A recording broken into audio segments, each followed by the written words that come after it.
जय श्री कृष्णा। स्वागत है आप सभी का सत्य की खोज में। मैं ब्राह्मण जितेश आज कुछ अफवाहों का पर्दाफाश करूंगा।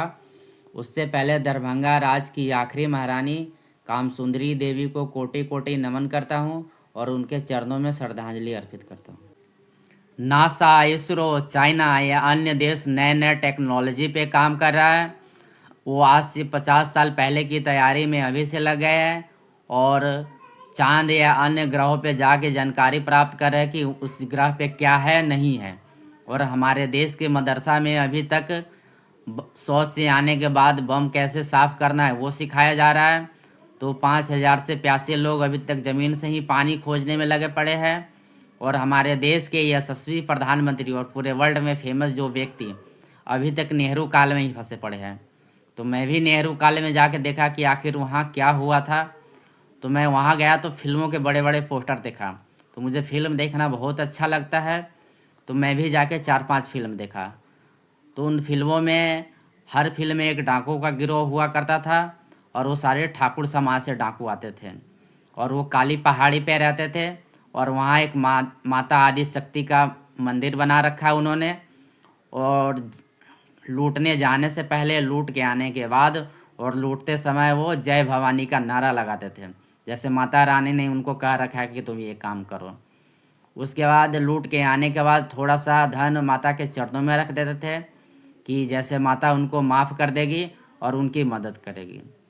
उसमें एक चीज़ अच्छा दिखाया कि जो डाकू वगैरह थे वो किसी गरीब को नहीं लूटते थे, वो सिर्फ अमीरों को लूटते थे। पर वो ये दिखाना भूल गए कि वो गरीब का क्या लूटेगा। उनके पास एक बर्तन नहीं था कि वो रात में जब ठाकुर सो जाए तो जाके उनके इनार से पानी ले आए और पिए। पर उनके पास एक बर्तन भी नहीं था। तो वो डाकू जाके उनके यहाँ क्या चुराएगा ये नहीं बताया गया फिल्म में। उनके पास कुछ नहीं था, न अपना ज़मीन था, न घर था, झोपड़ी वगैरह था। और कैसे भी वो रहते थे आधे उधे कपड़े पहन के, कुछ भी खा पी के। और उनके घर में 2-4 बकरियां होती थी। तो जो डाकू वगैरह था वो उठा के ले आता था अपना और 4-5 दिन तक दूध पिया आराम से। उसके बाद उन फिल्मों में दिखाया गया कि हर मंदिर का पुजारी छिहत्तरा था और जो ठाकुर हवेली में रहते थे वो उनके घर के मर्दों को अछूत समझता था, पर उनकी घर को स्त्रियों को अछूत नहीं समझता था।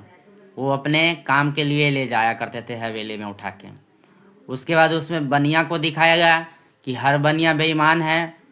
और कोई बेचारी असहाय लड़की गरीब आती थी उनके पास अनाज के लिए, तो वो कहते थे कि पैसा दो, तो कहते थे कि पैसा नहीं है, मैं बहुत गरीब हूँ। तो वो कहते थे अरे तुम गरीब कहाँ हो, तुम तो बहुत अमीर हो, आओ एक बार अंदर आओ।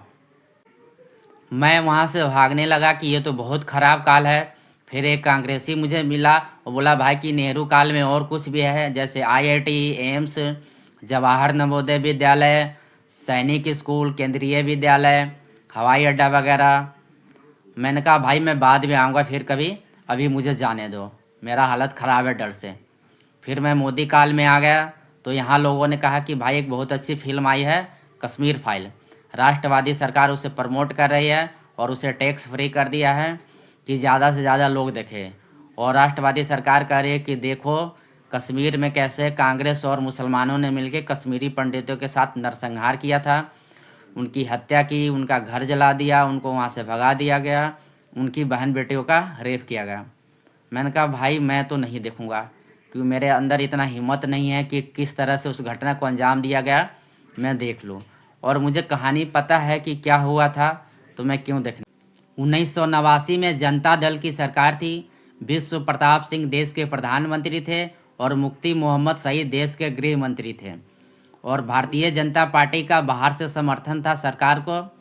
और कश्मीर में फारूक अब्दुल्ला मुख्यमंत्री थे।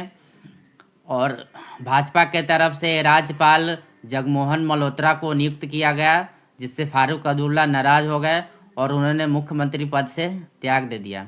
उसके बाद कश्मीर में राष्ट्रपति शासन लागू हो गया और 1989 में ही कुछ घटनाएं होने लगी, कुछ लोगों के हत्या करने लगा होने लगा। और 19 जनवरी 1990 को जगमोहन मल्होत्रा को फिर से राज्यपाल बनाया गया। और उसी दिन माइक से पोस्टर चिपका के ये कहा गया कि काफिरों, कश्मीर छोड़ दो, अपनी बहन बेटी को यहीं छोड़ दो और अपना जान बचा के भागो। वहाँ सिर्फ काफिर शब्द बोला गया था, ना कि कश्मीरी पंडित। उसके बाद किस तरह से कश्मीरी पंडित के साथ हुआ वो मैं देख नहीं सकता।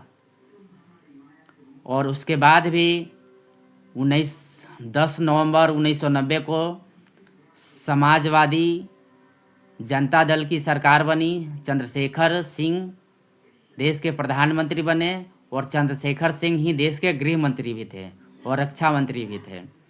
और कश्मीर में राष्ट्रपति शासन लागू था और उसके बाद भी घटनाएं होती रही। उस समाजवादी जनता पार्टी का बाहर से समर्थन कांग्रेस का था। जिस तरह से बीजेपी का समर्थन जनता दल को था बाहर से, उसी तरह समाजवादी जनता पार्टी को कांग्रेस का बाहर से समर्थन था। कांग्रेस का कोई सरकार में नहीं था, न कोई सांसद था, न कोई विधायक था, न कोई मंत्री था, कोई नहीं था। और 1991 तक ये घटना चलती रही। उसके बाद 1991 में कांग्रेस की सरकार बनी और पीवी नरसिम्हा राव देश के प्रधानमंत्री बने और तब तक माहौल शांत हो गया था। तो फिल्म की सारी कहानी मुझे पता है, तो मैं क्यों जाऊँ फिल्म देखने और क्यों अपना समय बर्बाद करूँ। और समय के बाद भी मेरे अंदर इतनी क्षमता नहीं, इतनी शक्ति नहीं है कि उस भयावह घटना को मैं देख सकता हूँ। और उस टाइम के जो भी सरकार थी, उन्होंने इस हिंदुओं को कश्मीरी पंडित का नाम दे दिया गया और हिंदुओं को उस घटना से अलग कर दिया गया कि आप लोग इसमें इन्वॉल्व नहीं हुई है, आप लोगों को इससे कोई मतलब नहीं है। वो कश्मीरी पंडित के साथ हुआ है, हिंदुओं के साथ नहीं हुआ है। उसे कश्मीरी पंडित नाम दिया गया। धन्यवाद। वीडियो कैसा लगा कमेंट करके बताएं, ज़्यादा से ज़्यादा लाइक करें और शेयर करें।